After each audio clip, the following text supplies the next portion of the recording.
bene data bakunzi ba televiziyo yacu muri Pentecost na Event TV ndabaramukije mwese mu izina rya Yesu Kristo muriko muravugana na mwene so mufatanije urugendo rwo kuja mu ijuru mwene so yakowa amaraso ya Yesu izina ryanje nitwamushanyesi ndabahaye kaze kuri uyu munsi tugira tuvugane ijambo ry'Imana turafita teme ivuga ngo hindukira uhoraho nawe yiteguriye kugirira neza.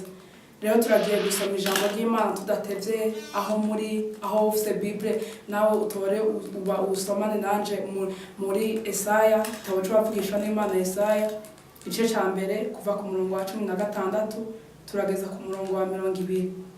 Umutwe w'amajambo uravuga ngo uhoraho ahanura abayuda ngo bahindukire abaharire.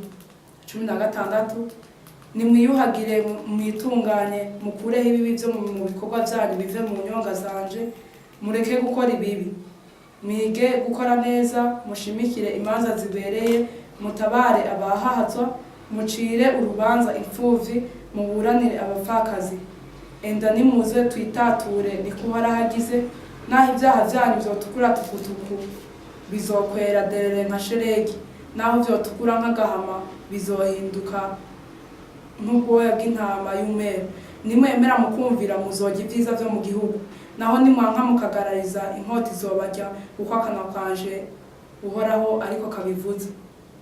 Iri jambo ry'Imana tugira tuganire kuri uyu munsi nabwiye ko teme iravuga ngo hindukira uhoraho nawe yiteguriye kugirira neza. Umurongo wa 16 uravuga ngo nimwiyuhagire mwitunganye mukureho ibibi byo mu bikorwa byanyu bive mu nyonga zanje.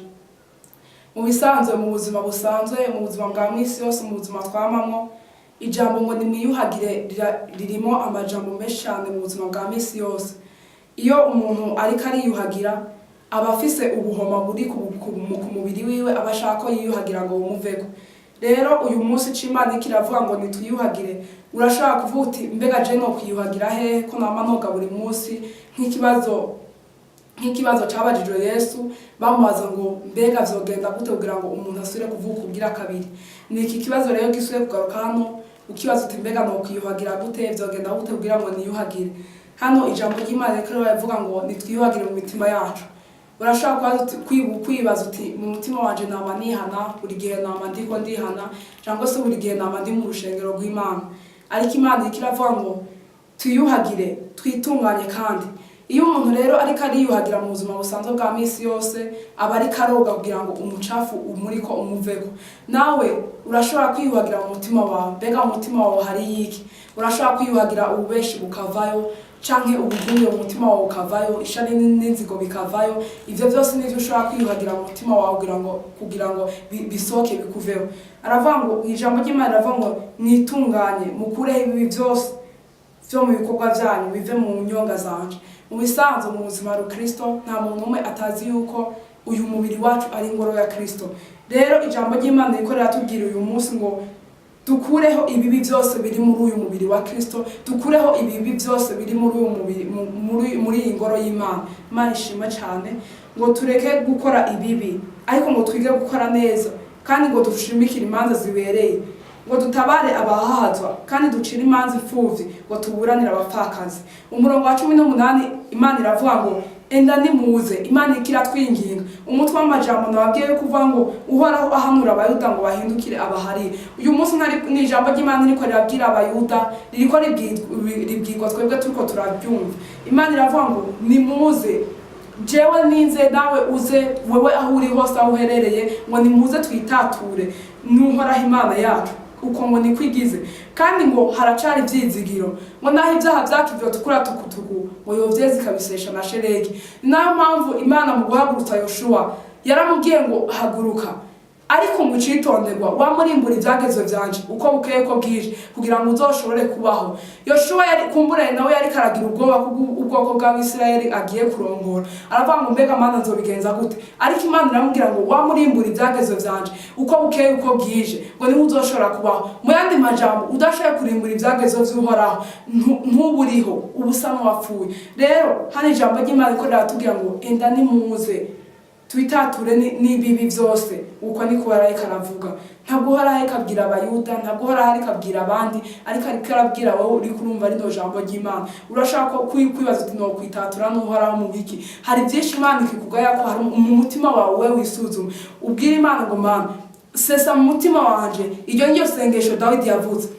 Yavuze ati sesa Mana mu mutima wanje, ukureho ikintu cyose kibi kiri mu mutima wanje kitaguhesha cyubahiro. Rero uyu mugoroba nawe urashaka kwisengera ukavuga uti Mana, kuraho ikibi cyose kiri mu mutima wanje kugira ngo nzoshobore kubandanya ngenda muri urwo rugendo rwo kuja mu ijuru. Mu bisanzwe muri no rugendo hari ibitunaniza byinshi, hari ibiteye ubwoba byinshi, ariko hamwe na Kristo tuzokwama tunesha kandi dutsinda. Rero nta muntu n'umwe yobwira Imana ngo Mana ngo ndumugorozi, ariko ngo iyo wise umugorozi uba wise umubeshi Imana. Rero turagomba kwitatura n'ikintu cyose kibi kiri mu mitima yacu, ubugunge, shari n'inzigo, ububeshi bwendera mu mutima wawe, ivyumviro byose bigendera mu mutima wawe uragomba kubishira imbere y'Imana. Imana iragomba kwironderera yonyene ubwayo ikiyesha cyubahiro kiri mu mutima wawe kugira ngo nawe ushobore kubandanya runo rugendo. Ngiye impamvu yo muri runo rugendo kwa murimbura ibyagezwe by'uhoraho ku munsi ukama ubwira Imana ngo Mana, ndashaka kwanga ico wanka kandi ndashaka gukunda ico ukunda, kuko niyo wanka ivy'Imana ikunda ntuzoburi encontre y'Imana, ariko niyo wakunda ivy'Imana ikunda birashoboka kuko Yesu ni watubera umurongozi. Ijambo ry'Imana rivuga ngo Yesu niwe nzira n'ukuri n'ubugingo kandi niwe azodushikana kwa Data. Mu yandi majambo, udashoboye gukwirikira Yesu ngo akubera umurongozi ntushobora kuzoja mu bwami bwo mu ijuru. Rero haracari ivyizigiro mwene Data aho uherereye, wa mupapa wa mama we, wa musore wa nkumi we, aho uri hose haracari ivyizigiro. Ijambo ry'Imana rivuga ngo naho ibyaha byacu byotukura tukutuku ngo yovyeze kabisesha na shereye. Imana ishima cyane. Rero aho uri ntukiyumvire uburemere bw'ibyaha wakoze, ntukiyumvire uburemere bw'ubusambanyi woba waragendeyemo, ntukiyumvire uburemere bw'abagabo b'abandi woba waratwaye, ntukiyumvire uburemere bw'abahungu b'abandi woba waratwaye, ntukiyumvire uburemere bw'ingene wivye n'ingene wabeshe n'ingene wasambanye, ariko wiyumvire uburemere bw'imbabazi z'Imana. Rero turagomba gusenga Imana muri kano kanya. Ugira Imana ngo Mana, uko biri kose urabizi ko nakoze ibyaha. Ikintu kimwe kihari mu mutima w'umuntu nuko wemerera Imana kuri mu bimbere y'Imana, nuko wemerera Imana ko wakoze ibyaha mu buzima bwawe.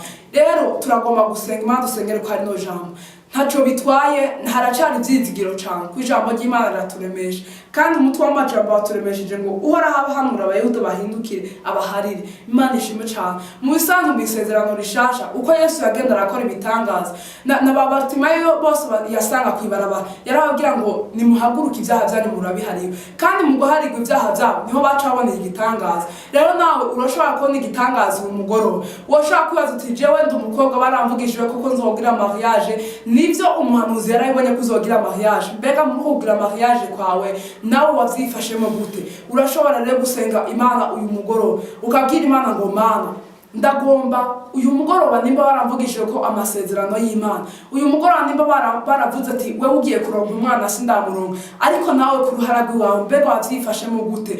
Urashaka kuba uri umumama ukavuga uti je baramvugishije ko nzoronka umwana. Ni koko na Hana igihe cyose yaduga imbere y'Imana, Imana yarabona yuko azoronka umwana, ariko hari ico yabanje gukora kugira ngo uwo mwana amuronke. Hana yaraduga imbere y'Imana kenshi akaduga ishiro, abamubona bo bari baza ko ari umusazi, ariko Imana yo yamubonamo ko azobyara umuhanuzi azoza guhanurira Abisirayeli. Rero urashaka kuvugira Imana ngo Mana, none kubera iki je bampanuriye ko je ntarabibona, ariko hari ico bisabwa ko yuko ubufise kugira ngo Imana yikugirire neza. Imana mu kuja gutsa Abisirayeli yarabajije Mose ati none Mose ufise iki? Aramubwira ngo afise inkoni. Rero nawe urashaka kugira Imana ngo Mana, udusengesho dukeyi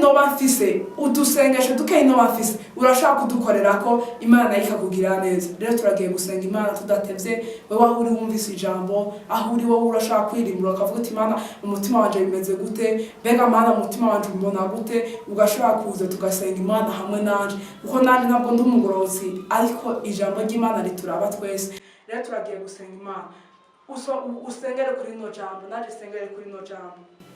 Irivuga ngo nimuze twitature n'uhoraho, ngo naho ibyaha byacu byotukura tukutuku ngo yovyeze akabisesha na sheregi.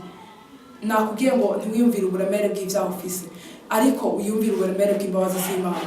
Aho uri hose rero turagiye gusenga Imana. Wisengere wowe ubwawe, nanje nisengere kugira ngo bikunde Imana yo mwijuru tugirire imbabazi twakire impamba yo muri no rugendo kugira ngo dushobore kuzoshika Isiyoni amahoro. Kaze dusengere kuri no jambo abumvise ijambo ry'Imana umwami Yesu abahumugisha kandi ijambo ry'Imana riravuga ngo hahiriwe abumva kandi bakongera bakaba bagiye no kubikora. Rero turagiye gusenga Imana wisengere ubwawe nanje ndagiye kugusengera ahantu hose uri kugira ngo Imana ikugirire neza imaze kukugirira imbabazi Imana iciza ibane nawe igushoboze gutsinda ibyaha byose byari byarakunaniye guheba igushoboze kubandanya muri no rugendo kandi wagize Yesu umurongozi wawe wagize Yesu umufasha wawe wagize Yesu igihome kigukwingira. Kaze turagiye gusenga Imana wisengere we nawe ubwawe nanje ndagiye kugusengera. Kaze umwami Yesu aduhumugisha.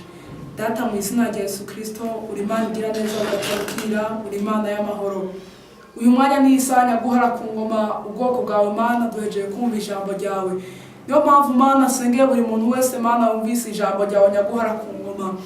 Nankeka Mana ijambo ryawe rirambwira neza ngo hahiriwe uwumva kandi akaba agiye kubikora. Mana kuvyumva ntitubikore nta kamaro na kamwe byoba byatumariye, ariko mwami ndasengeye buri muntu wese yumvise rino jambo mu izina rya Yesu Kristo. Mana ndakwinginze nyaguhara ku ngoma umugire neza hari na cane Mana umuhe gutsinda ibyaha byari byaramunaniye guheba. Mana ndakwinginze nyaguhara ku ngoma iri jambo genda ureme mu mutima wa buri muntu wese ayumvise. Mana ni koko ni impamba yo muri rino rugendo Mana nta rindi jambo ro muri rino rugendo, ariko n'iri jambo nyene itugira ngo twambe turimbura ibyageze byawe Mana kuva ku murango gushika mu ijoro. Niyo mpamvu Mana sengeye buri muntu wese yumvise iri jambo. Mana ntiwiteho ibyaha yoba yaragendeyemo, Mana ntiwiteho ubujura yoba yaragendeyemo, Mana ntiwiteho nyaguhara ku ngoma ubusambanyi yoba yaragendeyemo, ariko ndakwingize Mana witeho ijambo ryawe rivuga ngo naho ibyaha byacu byo tukura tukutuku wobyeze ukabisesha na sheregi.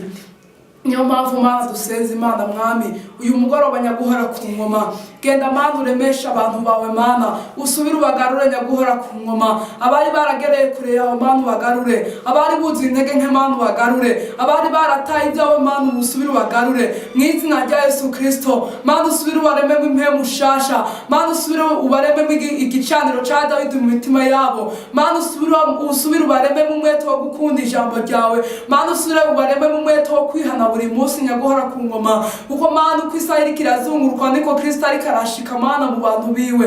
Niyo mpamvu sengeye buri muntu wese yumvise rino jambo Mana ndamusengeye nyaguhara ku ngoma ugende mu mutima wiwe Mana ureme kwihana kuzima mu mutima we kandi by'ukuri Mana umushiremo mwami Yesu Kristo umwuka wo gukunda ibyawe nyaguhara ku ngoma. Mwami Mana bagaruke Mana basubire mu rugo rwawe nyaguhara ku ngoma. Mwami Yesu Kristo Yesu yaca ku nzira y'abango nuhaguruka ibyaha byawe mwami Mana urabihariwe. None ndakwingize nyaguhara ku ngoma Mana ibyaha byawe bamaze kubiharirwa nyaguhara ku ngoma uca ugenda mu byawe Mana ucubagirira neza Mana ubabohore cyane ubahe umugisha mwami. Abari batabona mwami iyo bija Mana ubahe inzira, abatari babona Mana iyo bariko barajubaho icerekezo c'ubuzima bwabo Mana uzobukoze. Urakoze ndagushimiye mwami ushoboze buri muntu wese uduhe imbaraga n'inkomezi uko Mana tudashoboje naho nta na kimwe twokwishoboza, ariko Mana dushoboje mwami Mana bigenda neza nyaguhara ku ngoma. Urakoze ndagushimiye kuri buri muntu wese yumvise rino jambo kandi agiye kurikurikiza.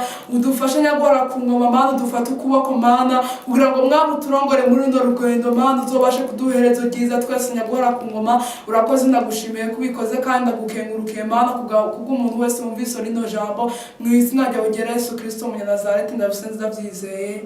Amen.